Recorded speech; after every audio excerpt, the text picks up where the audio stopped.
Donc, préparer un budget, vous savez, c'est un travail de longue haleine qui s'amorce en juillet. Oui, on est là-dessus depuis le mois de juillet.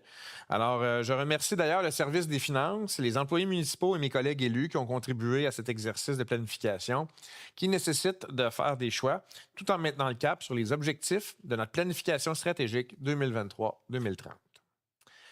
Je tiens à rappeler ce qui nous guide dans nos décisions. Alors, d'abord, c'est notre mission. Construire ensemble des milieux de vie stimulants, verts et accessibles pour aujourd'hui et demain. Et notre vision, qui est forte d'un héritage maritime et industriel, Sorel Tracy réinvente son développement durable pour bâtir une fierté collective. Et bien sûr, les valeurs qui nous guident, la bienveillance, l'audace et l'engagement. La bonne nouvelle, c'est que Sorel Tracy se développe avantageusement. Ce succès s'accompagne de défis. Il faut continuer d'offrir des services de qualité à la population et, parallèlement, les villes font face à une explosion des responsabilités, qu'on parle des enjeux d'itinérance, de changement climatique, de logement, de vieillissement de nos infrastructures, et nous agissons. Alors, c'est pourquoi nous vous présentons aujourd'hui un budget cohérent avec ces défis, mais sans artifice. Préparé dans un contexte de ralentissement économique à l'échelle nationale, voire internationale. Mais de plus, notre nouveau rôle d'évaluation entre en vigueur, ce qui vient grandement influencer nos interventions, puisque le marché immobilier est très actif dans la région. Donc, le budget 2026. Alors, il s'élève à 85,4 millions de dollars, alors qu'il était de 80 millions de dollars en 2025, ce qui représente une hausse de 5,4 millions de dollars. Donc, parlons d'abord des revenus projetés, répartis en 5 catégories. Il y a d'abord les revenus de taxes, qui comptent pour 73 % des revenus totaux. Il y a aussi les compensations tenant lieu de taxes, qui représentent 6 % de nos revenus. L'État verse aux villes une compensation financière pour certains bâtiments gouvernementaux qu'on ne peut pas taxer, comme les hôpitaux, les écoles, le palais de justice et la prison. Il s'agit de la portion verte du graphique. La catégorie des transferts équivaut à 5 % des revenus. Ce sont les subventions reçues des différents gouvernements. Autre catégorie de revenus, les services rendus aux citoyens et aux organismes régionaux pour une somme de 8,8 millions de dollars. Alors, donc ça inclut les inscriptions en sport, loisirs et culture, les revenus provenant de la MRC pour l'utilisation de bâtiments supralocaux, donc utilisés par l'ensemble des citoyens de la MRC, les revenus des villes clientes pour le service incendie, et la vente d'eau, l'administration des régies de l'eau et d'assainissement, de la cour municipale et bien d'autres encore. Enfin, il y a les autres revenus qui comptent pour 6 % de nos recettes et comprennent les droits de mutation, communément appelés la taxe de bienvenue, les permis de construction, les contraventions, etc. Donc, passons maintenant aux dépenses et autres éléments de conciliation fiscale. D'abord, pour la rémunération des employés et les charges sociales, nous avons prévu en 2026 près de 30 millions de dollars, soit 35 % du budget total. Pour ce qui est des biens et services, cette catégorie inclut tous les frais relatifs aux communications, aux services professionnels et techniques, aux locations, à l'entretien, aux réparations, aux achats de biens non durables, ainsi qu'aux frais d'énergie comme l'essence, l'électricité et le gaz naturel. On prévoit dans cette catégorie des dépenses de 25,3 millions de dollars, soit 30 % du budget. Il y a aussi le service de la dette, ce que la Ville doit rembourser en capital et en intérêt sur nos obligations. Ça représente 9,7 millions en 2026. Les contributions de la Ville aux différents organismes représentent presque 16 millions de dollars. Bon, de cette somme, notre plus importante contribution demeure la quote-part versée par la Ville à la MRC, qui sera de 10,6 millions en 2026. Donc, cette somme inclut le montant de la gestion des matières résiduelles. On doit également payer un montant pour l'administration de la MRC, le transport collectif, notre quote-part des bâtiments supralocaux et pour le développement économique et touristique. Notre contribution également aux régies de l'eau et de l'assainissement de l'eau pour un montant de 3,6 millions de dollars et l'Office d'habitation Pierre de Sorel qui inclut les services d'urgence et d'aide à la relocalisation du logement. Enfin, nous y retrouvons les contributions de la Ville aux organismes qui offrent des services de loisirs, de culture et communautaire, la Ville verse plus de 1,7 million de dollars pour l'ensemble de ces organismes annuellement. En conclusion, nous prévoyons que les dépenses et autres éléments totaliseront 85,4 millions de dollars en 2026, ce qui nous donne un budget équilibré. Enfin, je tiens à vous présenter cette image qui nous montre de façon claire et concrète comment est utilisé chaque dollar provenant de nos revenus. Une portion de 22 cents est utilisée pour les loisirs et la culture. Par exemple, pour des dépenses relatives aux immeubles, comme les opérations des bibliothèques, des piscines, du Colisée, des patinoires extérieures, du curling Aurel-Racine. Pour chaque dollar de revenu, 18 cents servent à des fins de sécurité publique, ce qui inclut les services de la Sûreté du Québec sur notre territoire, le service des incendies et les premiers répondants. Une portion de 17 cents de ce même dollar est liée à l'hygiène du milieu, notamment pour l'approvisionnement et la distribution d'eau potable, l'entretien du réseau d'aqueducs et d'égouts, la gestion des matières résiduelles et le développement durable. Une autre part de 12 cents servira à la catégorie du transport, ce qui englobe bien sûr le transport collectif, mais aussi le déneigement, la voirie et l'éclairage de rue. 12 cents serviront à des fins administratives pour le bon fonctionnement de la ville. 11 cents de ce même dollar de revenu est dédié au service de la dette de la ville. Et enfin, une autre proportion de 8 cents sera consacrée aux autres dépenses comme le logement social, l'aménagement, l'urbanisme et le développement, ce qui inclut aussi le développement économique. Alors, un élément important à mentionner est que le budget 2026 a été fait dans le contexte particulier du dépôt d'un nouveau rôle d'évaluation foncière. À tous les 3 ans, les villes sont dans l'obligation de faire revoir la valeur marchande de tous les bâtiments et terrains de leur territoire.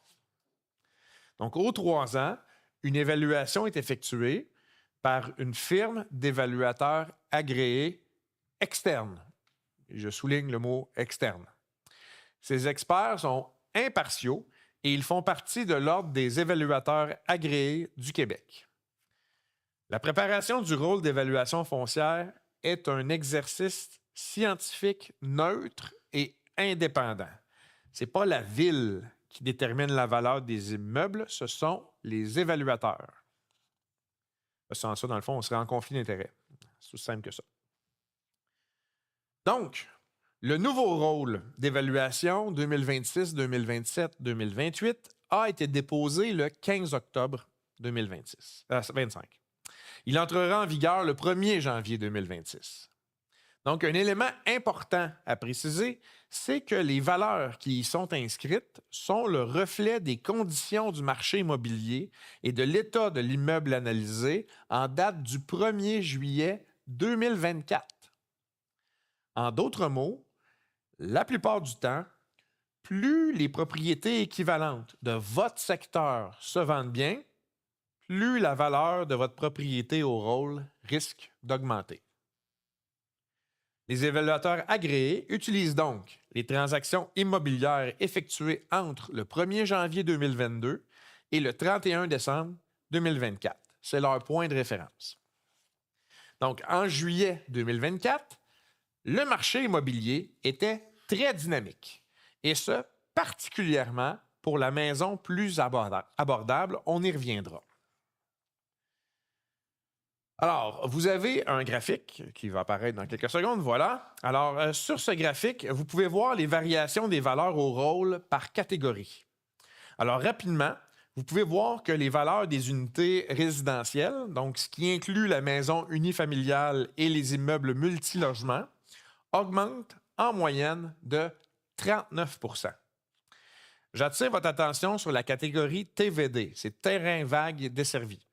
Donc, la valeur augmente en moyenne de 62 %, ce qui signifie que les terrains vagues sont convoités. Nos évaluateurs nous informent que le prix moyen au pied carré a doublé depuis le dernier rôle d'évaluation.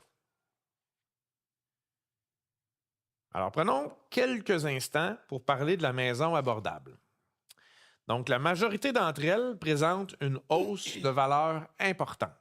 Il y a différents facteurs qui expliquent cette hausse. Premièrement, le marché de la maison, moins dispendieuse, était très dynamique en 2024 à Sorel-Tracy parce qu'il y avait une forte demande pour ses propriétés. Deuxième facteur, c'est l'attrait pour les maisons usagées. Les acheteurs privilégient les propriétés avec des aménagements existants. En comparaison, la maison neuve est vue comme étant plus coûteuse. Autre point important, le marché des premiers acheteurs est en croissance. Et les premiers acheteurs recherchent souvent les maisons plus accessibles, ce qui influence le marché. Et à l'inverse, on remarque une stabilité des prix en ce qui concerne les maisons dont l'évaluation est plus élevée. Donc, les propriétés qui valent plus cher ont connu des variations plus faibles. Alors, maintenant que nous avons présenté les grandes lignes du rôle d'évaluation foncière et du budget, parlons du compte de taxes. Dans un contexte de dépôt de rôle, étant donné la hausse des valeurs des maisons, bien, évidemment, la Ville vient abaisser les taux de taxation pour équilibrer son budget. Voici donc les taux de taxes détaillés par catégorie d'immeubles. Notez qu'ils seront également disponibles sur notre site Internet. Le taux de taxe sera donc d'un peu plus de 63 cents par tranche de 100 $ d'évaluation en 2026, une baisse de 28 % par rapport au taux de 2025. Donc, ce taux inclut la taxe spéciale pour le remboursement de la dette et des intérêts. Alors, lorsqu'on abaisse le taux de taxe, ben, on n'a pas le choix, là. On doit appliquer le même taux pour tous les immeubles d'une même catégorie. Toutefois, ça provoque parfois des disparités entre les maisons plus dispendieuses et les moins dispendieuses. Alors, pour bien comprendre ça, regardons 3 exemples. Alors, au centre, on aperçoit la maison moyenne. Alors, sa valeur, elle a augmenté de 42,8 % entre le rôle d'évaluation foncière de 2025 et celui de 2026. Alors, une fois le nouveau taux de taxe appliqué, on se retrouve avec un compte de taxe qui augmente de 3,95 %. C'est un exemple. À droite, on voit la maison qui a une plus grande valeur. Alors, dans ce rôle d'évaluation, ces maisons plus dispendieuses ont pris moins de valeur parce qu'elles étaient moins en demande dans le marché immobilier. Une fois qu'on applique le nouveau taux de taxe, le compte de taxe de ces propriétaires peut se retrouver à baisser. Et à l'opposé du graphique, complètement à gauche, on voit la maison moins dispendieuse. C'est elle qui était très en demande dans le marché immobilier. Sa valeur a considérablement augmenté au rôle d'évaluation, ce qui veut dire qu'une fois le taux de taxe appliqué, le compte de taxe augmente de façon plus marquée. Alors, ce ne sont que des exemples.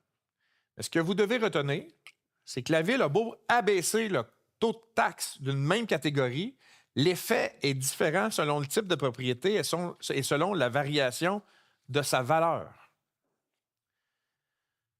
Donc, ça nous prend un point de référence, même si ça ne s'applique pas à l'ensemble de la population. Alors, on va y aller avec l'exemple de la maison moyenne. Donc, on va revenir sur le compte de taxe de la maison moyenne. Alors, concrètement, voici à quoi ressemblera le compte de taxe pour la maison moyenne, qui est évalué à 361 648 $ en 2026. Alors, j'attire votre attention sur le fait que la taxe à l'évaluation de la maison moyenne va augmenter de 66 $ comparativement à 2025. Maintenant, si on regarde les différentes tarifications qui apparaissent à votre compte de taxe, que ce soit l'eau, les eaux usées, les matières résiduelles, la réfection du réseau routier local. Alors, vous remarquerez que les montants facturés pour le traitement de l'eau potable et celui des eaux usées seront indexés de 15 $ et 20 $ respectivement. La taxe d'eau passe donc à 180 $ et celle pour les eaux usées passera à 130 $ par maison. La gestion de l'eau, puis on va y revenir souvent, la gestion de l'eau sur notre territoire est l'une de nos priorités. Comme vous le savez, dans les prochaines années, des investissements majeurs seront nécessaires pour garder à niveau nos infrastructures, tant pour les usines de traitement de l'eau potable que pour celles d'assainissement de l'eau.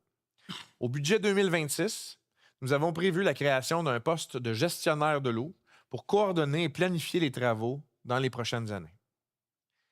Si on revient à notre compte de taxes de la maison moyenne, alors pour la gestion des matières résiduelles, c'est-à-dire le bac noir pour les poubelles, le bac brun pour le compostage et le bac bleu du recyclage, donc la MRC Pierre de Sorel, qui est responsable des collectes, nous informe d'une hausse de coûts l'an prochain. Vous verrez donc que le montant pour la gestion des matières résiduelles augmentera de 10 et sera de 210 sur votre compte de taxes. Alors, si on vient à l'exemple global, pour une maison unifamiliale moyenne, le compte de taxes sera de 2 910 soit une hausse de 110 ce qui correspond à une augmentation totale de 3,95 par rapport au compte de taxes de l'an dernier. Alors, évidemment, c'est pour la maison moyenne. Ça ne s'applique pas nécessairement à l'ensemble des maisons comme on l'a vu dans les exemples. Mais quand même, on prend le compte de taxes. Donc, si on compare le compte de taxes de Sorel-Tracy avec d'autres villes semblables, voici ce que ça donne. Donc, évidemment, on n'a pas nécessairement les comptes de taxes pour l'année 2026 qui s'en viennent. Donc, on prend ceux de l'an dernier. Alors, quand on compare, on a recueilli l'information disponible des comptes de taxes de 2025. On constate que bien d'autres villes, comme Granby, Saint-Hyacinthe, Victoriaville, Sainte-Julie, Saint-Jean-sur-Richelieu, ont eu des comptes de taxes bien plus élevés qu'à Sorel-Tracy en 2025 pour la maison moyenne. Donc, on pense parfois que le compte de taxes à Sorel-Tracy est le plus élevé qu'ailleurs, et pourtant, ce n'est pas le cas. Donc, maintenant, parlons de nos projets. Alors, d'abord, nous continuerons d'investir en environnement dans plusieurs projets en lien avec notre première aspiration, qui est de créer des territoires résilients et adaptés au changement climatique. Alors, nous allons poursuivre la mise en œuvre du plan d'action de la politique de l'arbre. Nous adopterons et nous amorcerons la mise en œuvre d'un plan de conservation des milieux naturels. Nous allons investir dans la lutte aux espèces exotiques envahissantes. Et tout ça sera inclus dans une nouvelle politique environnementale, la Charte verte, qui guidera l'ensemble de nos actions en environnement. Dans le but de consolider et d'accroître la prospérité économique, nous allons renouveler le projet de symbiose industrielle avec le Centre de transfert technologique en écologie industrielle, le CTTEI. Ce projet nous permet d'identifier les rejets des entreprises du territoire pour les transformer en matières premières pour d'autres. C'est ce qu'on appelle l'économie circulaire. Un nouveau commissaire en développement économique joindra les rangs de développement économique Pierre de Sorel en janvier afin d'accompagner les entreprises qui souhaitent s'établir chez nous, mais aussi pour en recruter de nouvelles. Enfin, nous allons poursuivre notre travail de la promotion de Sorel-Tracy pour contribuer à la relance de la construction navale au Québec. Le parc industriel Lugis-Simard représente un atout exceptionnel pour construire chez nous des pièces de navires ou des navires entiers. En ce qui concerne la troisième aspiration de la planification stratégique intitulée « Mobiliser notre communauté », nous allons, bien sûr, poursuivre notre travail de mobilisation comme milieu candidat pour présenter à l'été 2029 la 63e finale des Jeux du Québec sur notre territoire. Le travail est déjà bien amorcé. Nous allons aussi mettre en œuvre le plan d'action en itinérance et mettre à jour le plan d'action pour l'intégration des personnes handicapées. La quatrième aspiration de la planification stratégique, c'est d'améliorer l'expérience citoyenne. Pour ce faire, nous prévoyons un projet de restauration et d'exposition des artefacts trouvés lors de fouilles archéologiques à la Maison des gouverneurs. Ce projet a de fortes chances d'être entièrement financé par différentes subventions gouvernementales. On a prévu des études d'ingénieurs pour analyser la future vocation possible du bâtiment de la piscine actuelle Laurier-Air Ménard. Ce bâtiment sera préservé après la fermeture de la piscine. Notre dernière aspiration, c'est de bonifier et de maintenir l'offre et les infrastructures en loisirs. Alors, en 2026, nous allons amorcer la planification des opérations pour notre nouveau centre, le complexe aquatique.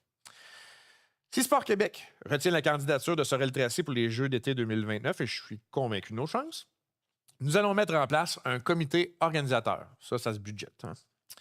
Alors, pour ce qui est de notre toute nouvelle patinoire réfrigérée bleu-blanc-rouge, qui est une gracieuseté de la Fondation des Canadiens pour l'enfance, on a prévu acheter de l'équipement pour l'entretien et l'opération en vue de son ouverture prévue en 2026. Enfin, puisque nous avons reçu le rapport favorable de Vélo Québec, nous allons lancer le projet d'étude de faisabilité pour la construction d'une passerelle au-dessus de la rivière Richelieu pour favoriser les déplacements à pied ou à vélo. En terminant, je tiens à remercier le Conseil, tous les directeurs de service, leurs équipes respectives, ainsi qu'un merci particulier à Mme Vicky Bussière, la directrice des finances, et son équipe pour leur précieuse collaboration dans la préparation du budget 2026. Merci à vous.